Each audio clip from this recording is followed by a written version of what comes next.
Your habits create your identity, right?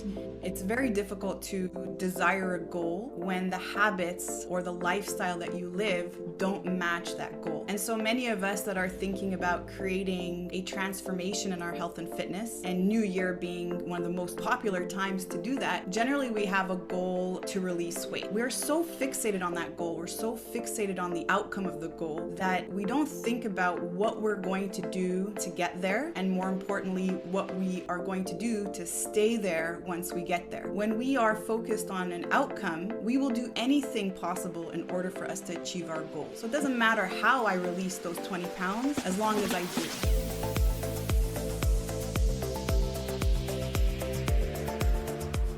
Welcome back, friends. I'm your host, Sherry Shaban, and with each episode, I am honored to be your coach and guide in the journey to make peace with food, fall in love with fitness, and ultimately yourself.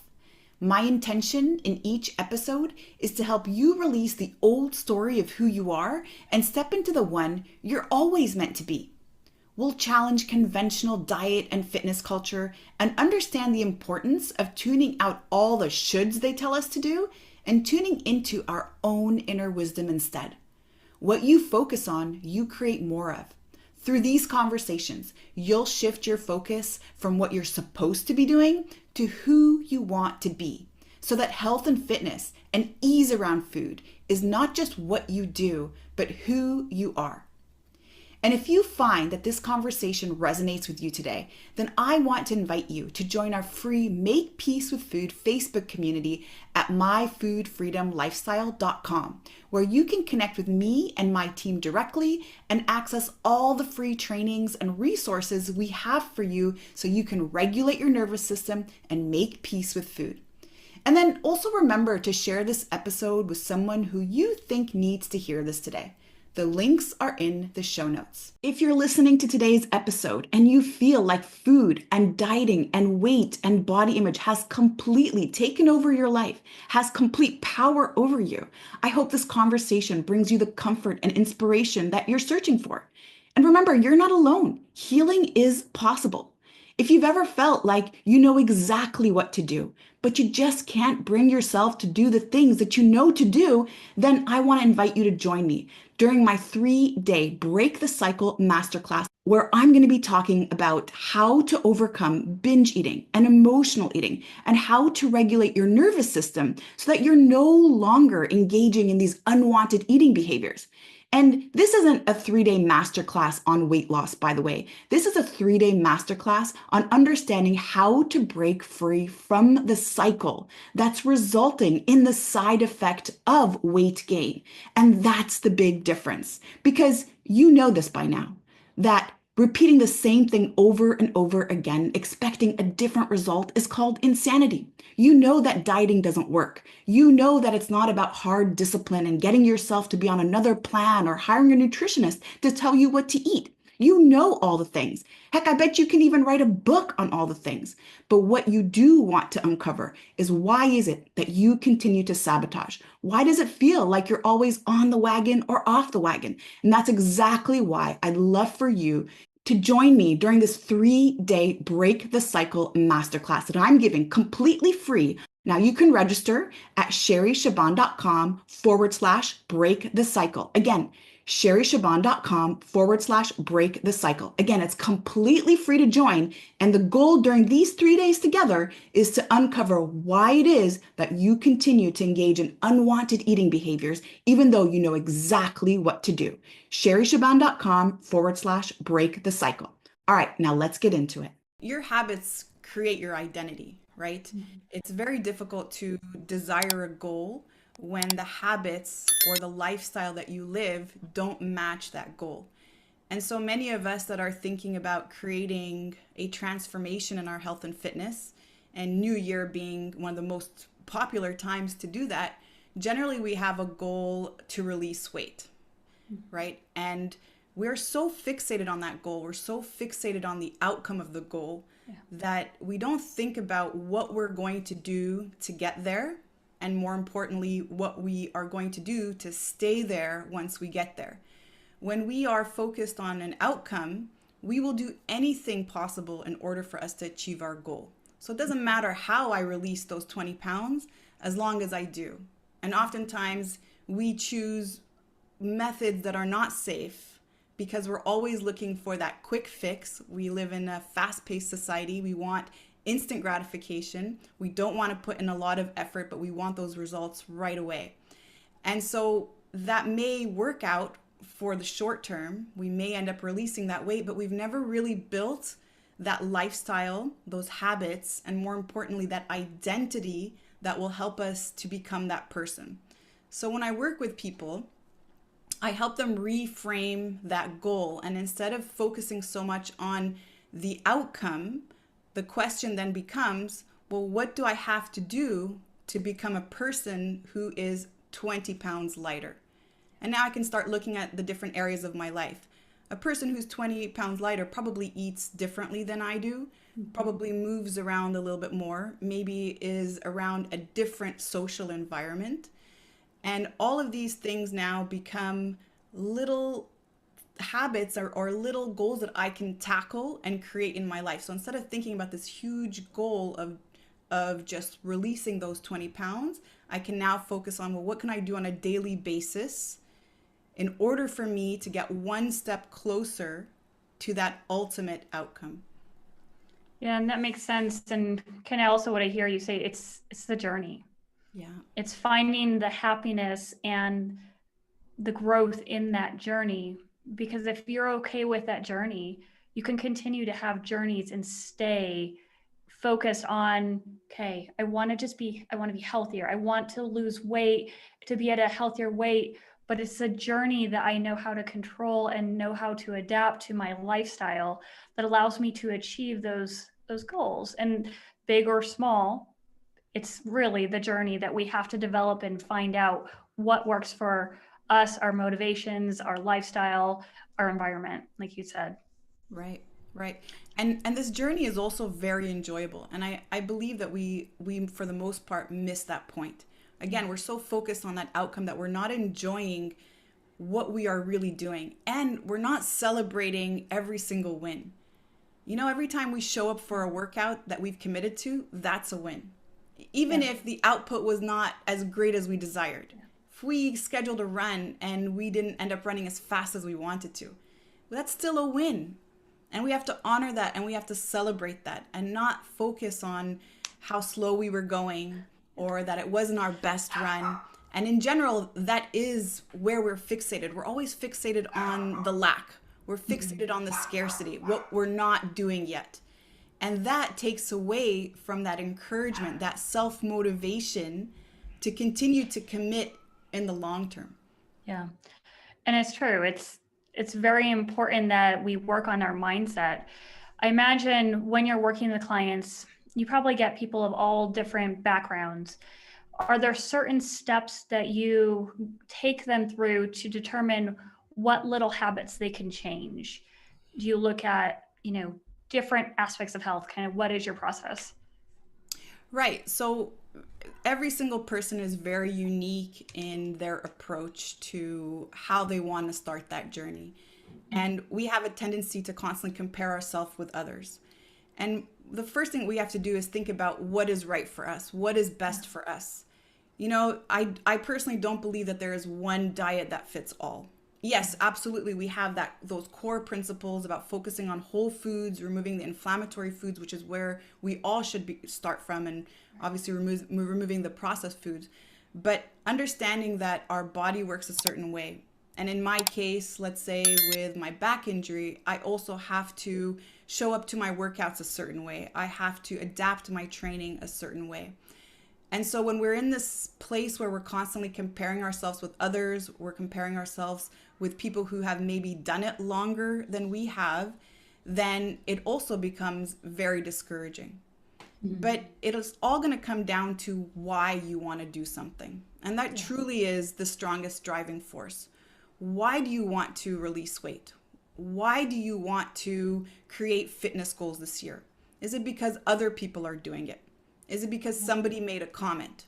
Or is it because you truly desire that change? And if you have a strong enough purpose and strong enough why, you're never going to need motivation. It's just going to be so powerful for you to stick to. And Yeah. my why, for example, I always come back to that day where my second back surgery in 2012, I went in on a Wednesday. I was in immense pain. I was putting together my gym, and after a lot of painting and sanding plyometric boxes, I injured my back really, really badly. I was rushed to the hospital by ambulance, and the doctor scheduled me for surgery 2 days later, telling me that I was 2 millimeters away from cauda equina. Mm. That for me is a moment I will never forget. And whenever I Yeah. look at a workout that I don't want to do, or every time I think about a run that I don't want to do or don't feel like doing, I remind myself that I don't have to do this. I Yeah. get to do this. I get to do this because I could have been in a completely different place right now, not able to ever enjoy this liberty of health that I have. Yeah. And health is absolutely a blessing. It is not a right, but everything about it is a blessing. Yeah, and I completely agree. And for those who don't know cauda equina, so at the end of your spinal cord, the nerves kind of just come out. And so cauda equina is like the horse's tail. So your nerves come out and go through your body. So if that area gets pinched, it can lead to a whole slew of problems, loss of bowel and bladder, different types of paralysis. There could be a whole slew of things. So it's a very serious condition. And, Sherry had to take some quick action, and that's typically considered an emergency surgery to get that fixed. It's often seen in car accidents and such high impact injuries. But the thing that we take from this is you can recover, you can heal, as long as you start taking those steps and you realize, what, your life is not stagnant. It's not going to stay that way. You can start to make changes, which, you're evidence of right now, and all that you do. It's really fascinating. Well, I appreciate that, but Amy, I truly believe we all have something. Yeah. And for everyone it's different, whether that be a physical injury, whether that be a condition or a disease that we're living with, or even just that resistance to change or a struggle with weight loss. All of these are blocks that we have, and I truly believe that there is a way to get around that. But again, it comes to that honoring your body, understanding that the win is showing up. Yeah. It's not focusing on what we're not doing, but always focusing on what we are able to do. And understand that there is so much for us available if we just have some grace with ourselves and start one step at a time. Yeah, and I completely agree with that. The other thing also that helps is having that community, Mm-hmm. having someone to guide you along, someone like you. I know you work with a lot of clients and you guide them along their journey. We all need someone, that mentor, that coach, that guiding hand that helps us and says, what, you're on the right path. Let me just show you a little bit more. Let me be a listening ear for you. And you provide that service for a lot of people. Yeah, and Rock says this also. Rock Thomas, he says this often, is that a coach helps you see your blind spots. Yeah. Sometimes we think it's us. We think that we try things and it's just my body's just not changing. My body just I just don't know. I just don't lose weight, or I just don't get stronger. I just can never do a push up, or I just can't squat. And the truth is, if we are always repeating the same thing over and over and over again, expecting a different result, I think we call that insanity, right? But a coach helps you see what you're not seeing and Yeah. helps you come out of your comfort zone. A lot of us are looking online for free workouts and free meal plans, and there's lots of information available, and some of it is really great, but also we have to realize that anyone can write anything and anyone can publish anything. But the way that the human ego works is that we tend to choose workouts that are maybe not accurate for us or maybe not pulling us out of our comfort zone. But instead, we choose workouts that we know look easy, look fun, look doable. And that doesn't always give us the results that we want. Yeah. But a coach and that supportive community around you, like you're saying, Amy, does help guide you. They are pushing you out of your comfort zone. When I'm giving workout prescriptions to a client, most of the time they're complaining, oh, I don't want to do burpees. You put burpees for me. And I always point it out. I'm like, if it was up to you to create your own program and you would never put in burpees. Yeah. But burpees are amazing because imagine when you're 80, how agile you're going to feel getting on the floor, standing up, getting on the floor. And there's a reason why every single exercise provides that value. Yeah, absolutely. And to go along with that, nutrition as well, right? You have a extensive background in nutrition, so I can imagine that also comes into the forefront when you're trying to get someone to improve their health, not only movement, but what you put in your body. Right. So I'd like to dive into that a little bit. I know that you have often spoken on metabolism, ways to boost your metabolism. I'm hoping you can share a little bit about that and just some of the tips that you give to people. Yeah, for sure. Great question. So, metabolism in general is how efficiently we can convert energy. And I truly believe that it starts with gut health. But some signs of knowing that you have a sluggish metabolism is always feeling tired, feeling lethargic, feeling that you never fully rest. You don't recover after long hours of sleep. You are slower in your workouts. You're always feeling sore. You possibly have headaches. And then, of course, digestive issues. So, bloating, constipation, irregular bowel movements. All of these are signs that you have a sluggish metabolism. And the way we see it oftentimes too is resistance to weight loss. No matter how much I do, no matter what I'm doing, I can never seem to lose weight. And there's a lot of different reasons why that happens, but most of them are tied with gut health. And we have trillions of bacteria in our gut that are responsible for our digestion. They're responsible for activating hormones. They're responsible for activating vitamins as well. And it's an endocrine system. They're also responsible for our regulation of hormones in our body. So if I'm eating the wrong foods that don't feed the good guys, that don't feed the good bacteria, I can never benefit 100% from my gut health. And in fact, we consider this a damaged gut and Mhm. possibly leaky gut. So if I have a diet that is high in processed food, that is high in sugars, that is high in gluten and dairy, then I can expect that my gut is not operating at its most efficient capability. Right. So the first step is to address that. And the way that we address that is that no, we don't just take probiotics to fix our gut, because if we just do that without changing our diet, then Yeah. we're planting seeds, but we never get to feed those seeds. We never get to water them and nourish them to grow. So they have to kind of come in hand in hand. So we have to focus on eating more whole foods, more plants, and less processed foods, less sugars, and then adding in possibly probiotics, but also fermented food in order for us to restore that gut microbiome. Yeah. And then after that, we could increase our water intake. We can, of course, start to exercise, start to move, and Mhm. all of these things will help us improve our metabolism.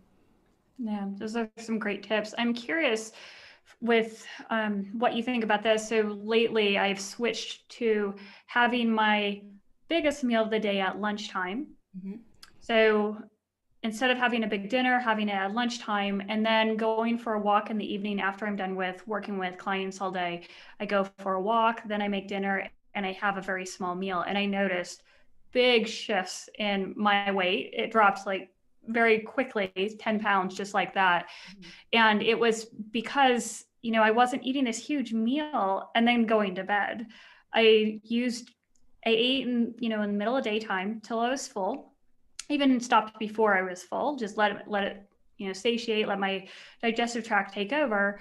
And then by the time dinner came out, I wasn't that hungry, and I'd nibble a little bit just to, just quell some of the hunger, but it wasn't a big deal. And I feel so much better. Instead of having a small lunch and then I'm drained mid-afternoon, I had a nice lunch and I had energy the rest of the day. It was quite a shift. Of course, it happened during the pandemic because I could prepare a nicer lunch during the daytime. So I'm just curious your thoughts on that. Yeah, I think that's really great. And I do agree with you 100%, Amy. And the majority of our calories should be had during the day where we are the most active, where we do need that energy. And like you're saying, maybe pre-pandemic, most of us are so busy in our day, we're not prepared. We don't have food available or prepared for us, so we can go the whole day with just a couple snacks. And then by the time evening rolls around, we have dinner. And then because we didn't eat enough during the day, we just keep snacking and munching and munching and munching. And once you have that deficit in the day, then it's really hard later to get that satiety. You're still looking for that food. You're still now, and now you're starting to crave sweet stuff. You're starting to crave sugar because that's instant energy for us. I want to share with you that it's never too late. That no matter where you are right now in your journey, no matter how many times you've tried stuff, and no matter how many times things may not have worked out the way you wanted them to, it's never too late. There's always a way. So don't give up. Keep searching and know that everything that you will journey into has to be adapted to you.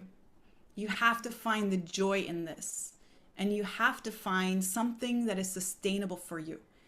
Avoid starting things that you know you don't enjoy and will never keep up for the long term. Start with one small thing at a time, and every single week, build up on that. Don't try to do everything at one time. And just know that with patience and with time, everything is going to fall in place. No matter where you are, no matter what your age is, no matter what your injuries are, you absolutely can create transformation.